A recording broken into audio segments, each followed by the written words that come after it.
તારીખે રાખવું નિર્જળા એકાદશીનું વ્રત। એકાદશીના દિવસે આ ભૂલ ન થાય તે વાતનું રાખવું ધ્યાન। જય શ્રી કૃષ્ણ મિત્રો, સ્વાગત છે તમારું આપની YouTube channel Gujarati Hindi motivational સ્ટોરીમાં। તો મિત્રો, આજે આ વિડીયોમાં આપણે સાંભળવાના છીએ જેઠ માસના શુક્લ પક્ષની એકાદશી એટલે નિર્જળા એકાદશી, ભીમ એકાદશી અથવા તો ભીમ અગિયારસ જેને કહેવાય છે। તે એકાદશી ક્યારે છે? આ એકાદશીનું શું મહાત્મય છે? એકાદશીનું વ્રત કેવી રીતે કરવું? આ એકાદશી કેટલા સમય સુધી એટલે કે કેટલા કલાક કરવાનું હોય છે? નિર્જળા અર્થાત જેમાં જળનું ટીપું પણ ગ્રહણ કરી શકાતું નથી પરંતુ આચમન કરી શકાય છે એવી આ નિર્જળા એકાદશી કે ભીમ એકાદશી। ભીમ એકાદશી એટલા માટે કે કુંતી પુત્ર ભીમદેવે આ એકાદશી કરેલી હતી કારણ કે તે કોઈ વ્રત કરી શકતા ન હતા, ત્યારે વ્યાસજીએ તેમને આ આખા વર્ષમાં એક જ એકાદશીનું વ્રત એ છે આ જેઠ માસના શુક્લ પક્ષની એકાદશી નિર્જળા એકાદશીના વ્રતને કરવાનું વિધાન બતાવેલું હતું, માટે ભીમે આ વ્રત કર્યું। જે કોઈ દિવસ કોઈ વ્રતનું પાલન કરી શકતા ન હતા તેઓએ આ વ્રત કર્યું, એટલા માટે આ એકાદશીનું નામ ભીમ એકાદશી પડ્યું છે। અને નિર્જળા એટલે કે જળનું ટીપું ગ્રહણ કરાતું નથી, અને ભીમ અગિયારસ એટલે કે આ એકાદશી માં જે માતા પિતાની દીકરીઓ સાસરે ગયેલી છે તેમને માતા પિતા કઈ ને કઈ ભેટ આપે છે। કેરીની સિઝન છે, કેરી પણ ભેટ આપે છે, અને કઈ ને કઈ આભૂષણ છે, વસ્ત્ર છે આદિ સાસરી ગયેલી દીકરીઓને આપે છે, અને દીકરીઓ પણ પિયરે ભીમ અગિયારસ કરવા આવે છે। એટલા માટે આપણે આ એકાદશીને ભીમ અગિયારસ કહીએ છીએ। તો મિત્રો, આજે આપણે આ વિડીયોમાં સાંભળવાના છીએ આ નિર્જળા એકાદશીના મહાત્મ્ય વિશે, મુહૂર્ત વિશે, પૂજન વિધિ તથા પારણા ક્યારે કરવા, એકાદશીનું વ્રતના દિવસે શું કરવું શું ન કરવું તે સર્વે કાંઈ જાણીશું। જો આપને આ વિડીયો પસંદ આવે તો લાઈક કરજો, શેર કરજો। આપ આ ચેનલ પહેલી વખત જોઈ રહ્યા છો તો સબસ્ક્રાઇબ કરી લેજો જેથી આવનાર નવા વિડીયોની માહિતી આપ સુધી તુરંત પહોંચી શકે। ધન્યવાદ।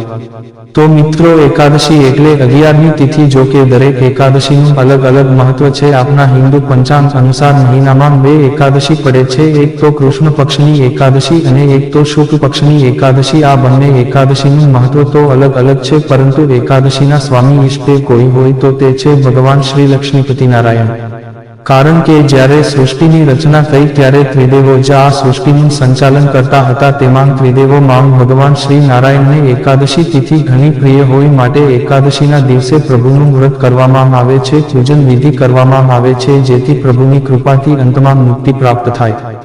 મહિનામાં 2 એકાદશી પડે છે અને વર્ષની કુલ 24 એકાદશી। જ્યારે પુરુષોત્તમ માસ આવે ત્યારે 2 એકાદશી એ વર્ષની કુલ 26 એકાદશી થાય છે। જો આ 26 એકાદશીનું વ્રત ન થાય તો દેવઉઠની એકાદશી કે દેવસૈની એકાદશી અથવા તો નિર્જળા એકાદશીનું વ્રત પણ કરી શકાય છે, જેથી બધી એકાદશીનું પુણ્ય પ્રાપ્ત થાય છે। આ વ્રત ઘણું કઠણ છે, એટલા માટે જ આપના ઋષિ મુનિઓએ પાપ પુણ્ય, સ્વર્ગના નરક આદિનો વિચાર ધ્યાનમાં લઈને મનુષ્યને સારા માર્ગે ચાલવા માટે, સારા કર્મ કરવા માટે વ્રત, જપ, તપ, ઉપવાસનું જે સૂચન આપેલું છે તેમાં એકાદશીનું ઘણું મહાત્મ્ય છે।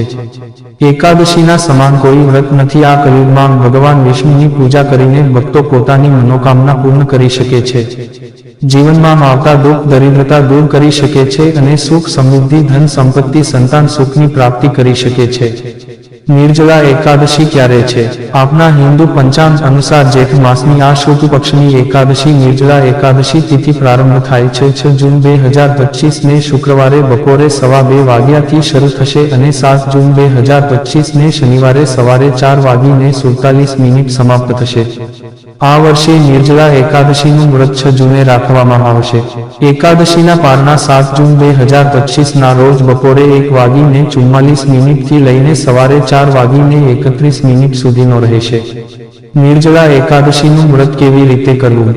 આમ તો નિર્જળા એકાદશીના દિવસે કોઈ પણ વસ્તુ ખાવા પીવાની મનાઈ હોય છે, પરંતુ ઘણા લોકો માટે આ એકાદશી નિર્જળ રીતે કરવી શક્ય નથી હોતી। આવા લોકો એકાદશી કરી શકે છે તેમને એકાદશીના વ્રત દરમિયાન દૂધ, દહીં, છાશ, ડ્રાયફ્રૂટ કે ફ્રૂટ ખાઈને વ્રત કરવું જોઈએ। આ દિવસે કોઈ પણ વસ્તુમાં મીઠું ઉમેરવું નહીં।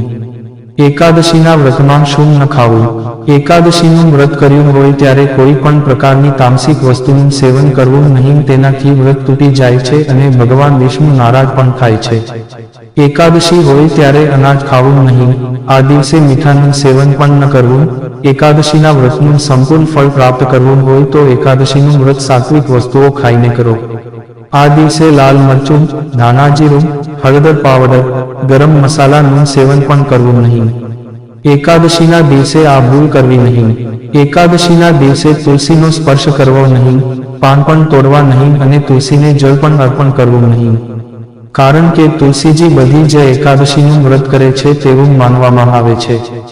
જો એકાદશીના દિવસે તુલસીના પાન તોડવામાં આવે કે તેમને પાણી ચઢાવવામાં આવે તો તુલસી નારાજ થાય છે. નિર્જળા એકાદશીનું વ્રત રાખવાનું હોય તો દશમની તિથિથી બીજાના ઘરનું ભોજન કરવું નહીં. દશમની તિથિથી જ તામસિક વસ્તુઓનો ત્યાગ કરો અને દશમની તિથિથી 3 દિવસનું બ્રહ્મચર્યનું પાલન કરો. એકાદશી કર્યા પછી પારણા કરવાના હોય ત્યારે પણ સાત્વિક વસ્તુઓ જ ગ્રહણ કરો. વિષ્ણુજીને શેનો પ્રસાદ પ્રિય છે?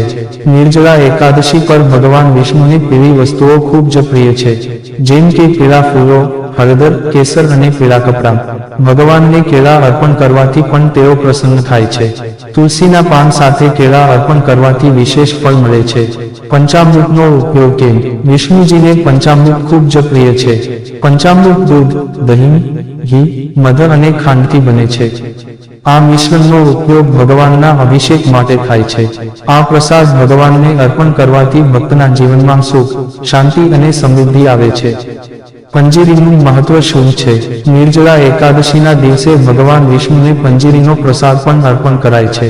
પંજીરી ધાણા અને સૂકા મેવાથી બને છે અને ખૂબ જ સાત્વિક ગણાય છે. તુલસીના પાન સાથે પંજીરી અર્પણ કરવાથી ભગવાનના આશીર્વાદ મળે છે અને ઘરમાં ધનલાભ થાય છે. જો મિત્રો તમને અમારો આ વિડીયો પસંદ આવ્યો હોય તો લાઈક, શેર, સબસ્ક્રાઇબ કરવાનું ભૂલશો નહીં. આવા નવા વિડીયો જોવા માટે અમારી YouTube channel Gujarati Hindi motivational સ્ટોરીને સબસ્ક્રાઇબ કરો. બાજુમાં રહેલ બેલ બટન ક્લિક કરો તેથી તમને અમારા નવા વિડીયોની નોટિફિકેશન મળે. ધન્યવાદ. નોંધ: આ વિડીયોમાં આપેલી કોઈ પણ માહિતીની ચોકસાઈ અથવા વિશ્વસનીયતાની ખાતરી આપવામાં આવતી નથી. આ માહિતી જ્યોતિષ, પંચાંગ, માન્યતાઓ અથવા ધાર્મિક ગ્રંથો જેવા વિવિધ માધ્યમોમાંથી એકત્રિત કરવામાં આવી છે અને તમારી સમક્ષ રજૂ કરવામાં આવી છે. અમારો ઉદ્દેશ્ય માત્ર માહિતી પૂરી પાડવાનો છે. Gujarati Hindi motivational story YouTube channel તેની સત્યતા અને સિદ્ધ હોવાની અધિકૃતતા આપી શકતા નથી.